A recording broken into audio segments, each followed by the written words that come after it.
আসসালামু আলাইকুম সবাইকে ইনোভেটিভ সাজিদা ইউটিউব চ্যানেল এবং ফেসবুক পেজের নতুন একটি ভিডিওতে স্বাগতম।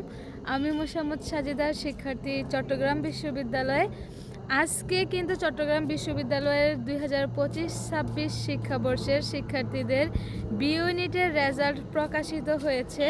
তো যারা মোটামুটি সিরিয়াল পজিশন একটু সামনের দিকে আছে তাদের জন্য তো আলহামদুলিল্লাহ ভালো। আজকের দিনটা খুবই একটা সুখের আর আনন্দের, আর তাদের জন্য শুভকামনা। আর যাদের পজিশন একটু দূরে, মনে করো 2-3 হাজার, যেহেতু চট্টগ্রাম বিশ্ববিদ্যালয়ের বি ইউনিটের আসন আছে 1200, এইখানে 1200-র মধ্যে কত পর্যন্ত টানতে পারে বা কত পর্যন্ত সিরিয়াল যেতে পারে, এবং সাবজেক্টও আছে কিন্তু মাত্র সীমিত। বাংলা, ইংরেজি, তারপরে ইসলামিক স্টাডিজ, তারপর সংস্কৃত, পালি, ফার্সি ভাষা ও সাহিত্য বিভাগ, তারপরে হিস্ট্রি, এই কয়েকটা সাবজেক্টই কিন্তু মোটামুটি বি ইউনিটের। মেনলি বাংলা, ইংলিশ আর হিস্ট্রি, ইসলামিক স্টাডিজ, তারপরে অ্যারাবিক স্টাডিজ, এই সাবজেক্টগুলো কিন্তু বি ইউনিটের অনেক ডিমান্ডেবল সাবজেক্ট।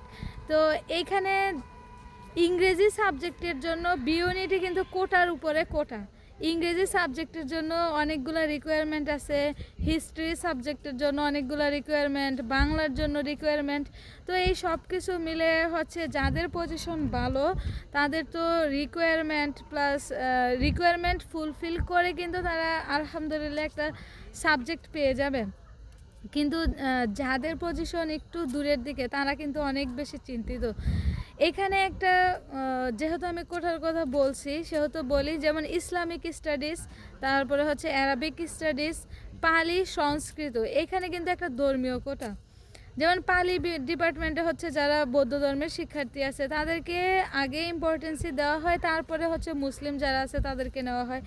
সংস্কৃত সেম, প্রথমে যারা হিন্দু আছে তারা যদি ফুলফিল করতে পারে এবং তাদের জন্য যদি 5000 পর্যন্ত যেতে হয়, তারা কিন্তু 5000 সিরিয়াল পর্যন্ত যায়। হ্যাঁ, 6000, 7000 এরকম সিরিয়াল পর্যন্ত কিন্তু যায়। একই অ্যারাবিক স্টাডিজে এখানে কিন্তু মাদ্রাসার শিক্ষার্থীদেরকে বেশি প্রাধান্য দেওয়া থাকে। মাদ্রাসার শিক্ষার্থীদের জন্য যদি তাদের 5-6 হাজার, 7000 সিরিয়ালেও যেতে হয়, তারা কিন্তু তাদেরকে সাবজেক্ট দেয়। সাবজেক্ট দেওয়া মানেই তুমি কি চট্টগ্রাম বিশ্ববিদ্যালয়ে ভর্তি হতে পারবা। যারা একটু জেনারেল আছে, এমনকি যারা ইংরেজি আছে, তাদেরকেও কিন্তু প্রথম মেরিট, দ্বিতীয় মেরিট, তৃতীয়, চতুর্থ, এরকম রিকোয়ারমেন্ট ফুলফিল হওয়া পর্যন্ত এই যতগুলো মেরিট দেয়, এখানে কিন্তু 5000, 6000 যদি পজিশনেও থাকে কিন্তু তোমার রিকোয়ারমেন্ট তুমি ফুলফিল করতে পারছো, তোমাকে কিন্তু এই ইংলিশ সাবজেক্ট পাওয়ার একটা সম্ভাবনা থাকে। এখন আর যারা একটু জেনারেল যে সাবজেক্টগুলো, বাংলা, তারপরে হিস্ট্রি, তারপরে ফার্সি, এগুলোর জন্য কিন্তু মোটামুটি তোমার 2000 পজিশনের মধ্যে থাকলেই তুমি পাওয়ার সম্ভাবনা থাকে। আবার অনেক সময় 3000 পজিশনের মধ্যেও কল করে, 3000, 4000। আর বললাম না, ওই যারা হিন্দু, বৌদ্ধ, তারপরে মাদ্রাসার ছাত্র, তাদের জন্য কিন্তু একটা আলাদা বিশেষ কোটাই বলা চলে।